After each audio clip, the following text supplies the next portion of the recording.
Salam, semua yang diberkati oleh Bapa Surgawi bersama dengan saya dalam Kota Doa Endelio Saripawe. Kita kemarin telah belajar tentang fungsi seorang pendoa syafaat, dan hari ini kita akan belajar tentang karakter seorang pendoa syafaat. Mengapa pelajaran karakter penting?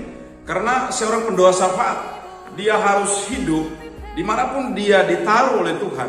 Keteladanannya itu sangat penting karena dia mewakili siapa yang dia sembah. Dia mewakili apa yang dia katakan dan dia buat. Dan tentu dia mewakili karakter Kristus. Dari hari ini, karakter seorang pendoa syafaat harus seperti karakter Yesus Kristus. Ini standarnya. Dimanapun pendoa syafaat itu berada, pola gaya hidupnya harus menggambarkan gaya hidup siapa? Kristus. Bukan sukunya, bukan pribadinya, tapi gaya hidup Kristus. Bagaimana caranya? Caranya agar membangun karakter seorang pendoa syafaat, harus ada pergaulan yang intim dengan Tuhan setiap hari. Melalui apa? Melalui persekutuan pribadi dengan Tuhan Yesus. Lewat memuji Tuhan, menyembah dan berdoa. Lalu ada persekutuan dan firman Tuhan. Baca firman Tuhan secara teratur. Ini penting. Renungkan dan lakukan. Sehingga apa yang dia sampaikan adalah apa yang dilakukan. Jadi ada penerapan dalam kehidupan setiap hari. Belajar buku-buku rohani ini penting untuk membangun disiplin kita. Sebab input sangat mempengaruhi output daripada seorang pendoa syafaat. Lalu ikuti persekutuan ibadah seperti Super Sunday atau ibadah minggu. Lalu ada di care group, ada komunitas-komunitas orang percaya di mana kita dibangun. Terus ada doa puasa, ini penting. Ada doa unity, kesatuan untuk tim, kesatuan untuk para leaders, kesatuan untuk kota, ini penting. Nah, itu yang cara yang pertama. Cara yang kedua, dengan penyangkalan diri, artinya pendoa syafaat harus berharga, melewati proses waktu yang harus dia lalui. Pendoa syafaat saat menghadapi goncangan, tantangan, celaan, hinaan, dia tidak lari, tapi dia tetap menghadapinya dengan setia. Tak kala kedua hal ini dibangun dalam pribadi seorang pendoa syafaat, akan sangat menolong dia makin hari makin bertumbuh dengan baik dan benar. Oleh sebab itu, karakter yang harus dimiliki seorang pendoa syafaat yaitu kekudusan. Ibrani pasal 12 ayat 14. Kejarlah kekudusan. Kekudusan itu nonis sekali. Karena kekudusan itu adalah standar karakter daripada Kristus. Mengapa perlu harus hidup kudus seorang pendoa syafaat? Kenapa? Hanya yang kudus yang bisa melihat Tuhan dan mendengar suaranya. Kudus yang dimaksudkan di sini adalah kudus dalam segala hal. Hendaklah kamu menjadi kudus dalam segala hal. Di dalam Alkitab Injil Matius juga pasal yang ke-5 ayat yang ke-8 juga. Berbahagialah orang suci hatinya karena dia bisa melihat Tuhan. Kalau dalam bahasa Inggrisnya adalah pure heart. Pentingnya ada kemurnian hati. Jadi kekudusan dalam hal apa? Pertama, kekudusan dalam hal keuangan. Ini sangat sensitif. Lukas 10 ayat yang ke Lukas pasal 16 ayat yang ke-10 sampai 12 berkata demikian. Tuhan menguji hal-hal yang kecil.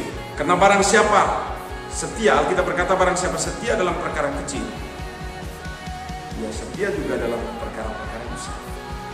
Oleh sebab itu orang sering jatuh dalam hal-hal yang kecil yang dianggap remeh. Ini penting untuk kita belajar. Apakah kita setia dalam hal kecil sekalipun? Jadi ujiannya ini apakah kepercayaan Tuhan terhadap kita ini kita tetap setia dalam hal-hal kecil sekalipun? Karena jika kita tidak setia dalam perkara kecil, maka Tuhan tidak akan percayakan hal yang besar. Jadi seorang pendoa syafaat harus jujur dalam hal apa? Hal mamon, dalam hal keuangan. Ini harus penting ada kejujuran. Lalu hidup berpadan dengan apa yang ada padanya. ada pada kita. 1 Timotius pasal 6 ayat yang ke-8 bisa baca di rumah. Pendoa sahabat tidak boleh berhutang lalu tidak membayar. Semua kita ini berutang, ada berutang budi. Tapi yang paling penting di sini ada tanggung jawab untuk membayar. Tapi ada perintah di dalam Alkitab. Pendoa sahabat harus setia dan mengembalikan apa? Milik Tuhan, perpuluhan, persembahan, semua yang menjadi milik Tuhan. Semua hidup kita ini milik Tuhan. Tetapi perpuluhan adalah Allah mau melatih karakter kita dalam menggunakan keuangan, disiplin kita selama kita ada di muka bumi ini. Kenapa ada peringatan? Kenapa ada latihan dalam cara menggunakan keuangan? 1 Timotius pasal 6 ayat 10. Karena akar segala kejahatan adalah cinta uang. Karena orang yang cinta uang banyak melenceng imannya, korupsi, bisa suap, dan bisa melakukan tipu daya yang hasil akhirnya menyeret dia jauh dari Tuhan. Oleh sebab itu hari ini dia harus kudus dalam hal keuangan, seorang pendoa sahabat. Lalu kudus dalam hal perkataan. Antara kata dan perbuatan adalah satu kesatuan. Pendoa sahabat harus lurus dalam perkataan. Tidak boleh ada kata dusta, bohong. Jika ya katakan ya, jika tidak katakan tidak. Matius pasal 5 ayat 37. Sebab mulut itu dipakai untuk membela umat Tuhan, tolong. Mulut itu untuk memberkati, berdoa dan menyampaikan pesan Tuhan. Bukan mulut untuk berdusta dan tipu muslihat. Jadi ingat, dengan perkataan engkau dibenarkan, dengan perkataan juga engkau dihakimi. Kekudusan dalam hal mata dan penglihatan. Alkitab berkata, jika matamu baik, maka teranglah seluruh tubuh.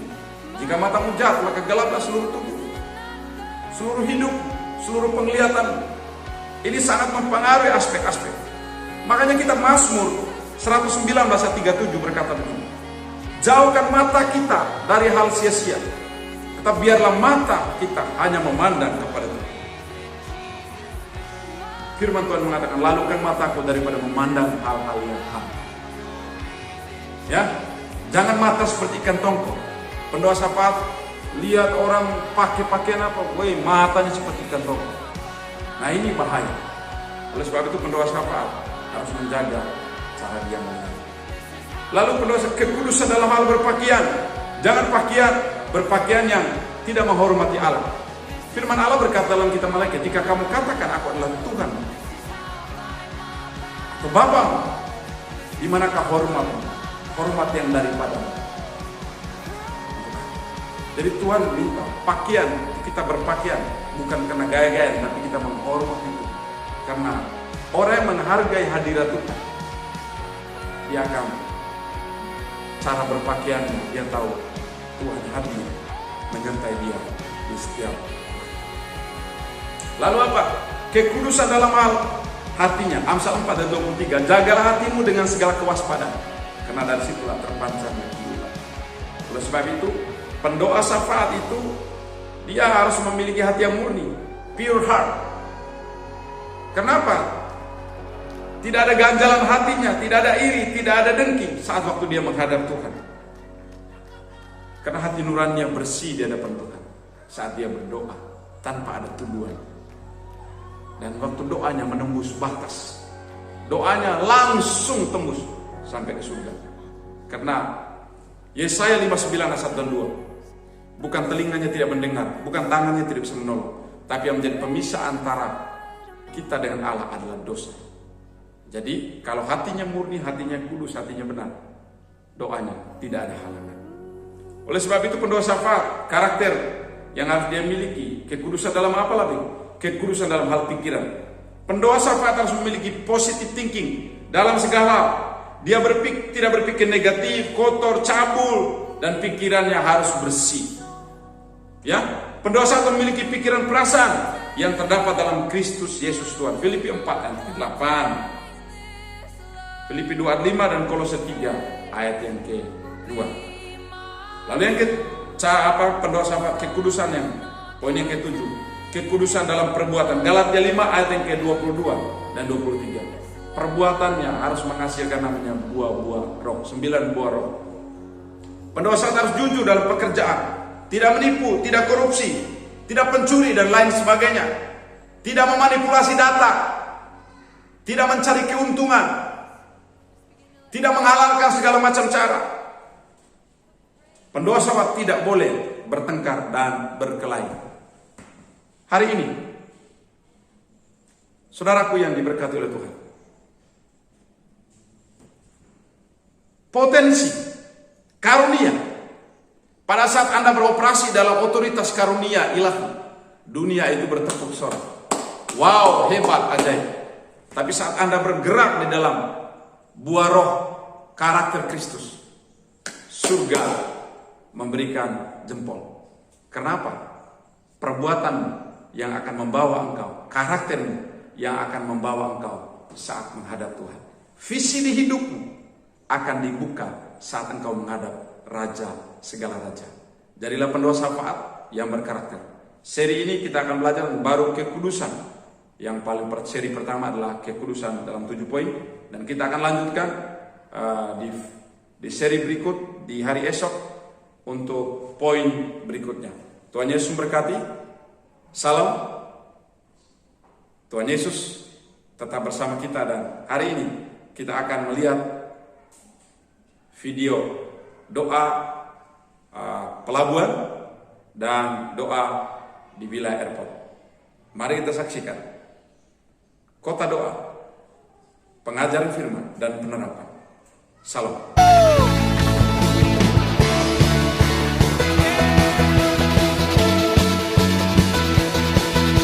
Amin. Pagi hari ini saudara, mari kita bawa yang terbaik bagi Dia.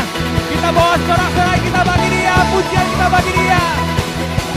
Bersama-sama bertepuk tangan. Hari ini kami datang berdoa di pelabuhan IND, di mana pergerakan ekonomi masuk keluarnya, baik itu kapal, baik itu angkutan kontainer-kontainer yang ada di pelabuhan, baik dari airport IND dan di wilayah pasar-pasar. Kami juga berdoa untuk semua orang yang bisa dilindungi, dijaga oleh Tuhan, jauhkan daripada sakit, penyakit, virus yang coba merajalela kota kami, dan kami percaya semua masyarakat yang disembuhkan oleh Tuhan, dipulihkan oleh Tuhan. Dari pelabuhan IND, kami memberkati kota IND yang kami cintai.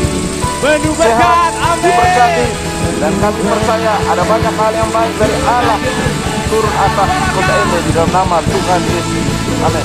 Doa untuk wilayah airport IND. Kami berdoa untuk setiap orang yang datang diberkati oleh Tuhan. Darah Tuhan Yesus mengalir menjaga airport yang berpercaya kepada kami di kota IND. Perlindungan bagi semua karyawan, semua staf, semua yang bekerja di bandara Hasan Arab diberkati oleh Tuhan, dilindungi oleh Tuhan dalam nama Tuhan Yesus. Haleluya. Amin. Berdoa untuk setiap keberangkatan pesawat dan setiap masyarakat yang keluar dan yang masuk di Tuhan. Sakit penyakit virus dijauhkan, darah Tuhan Yesus mengalir menguduskan kota dan IND yang kami cintai. Dalam nama Tuhan Yesus Kristus. Haleluya, haleluya, haleluya. Amin. Oh, terima kasih Tuhan.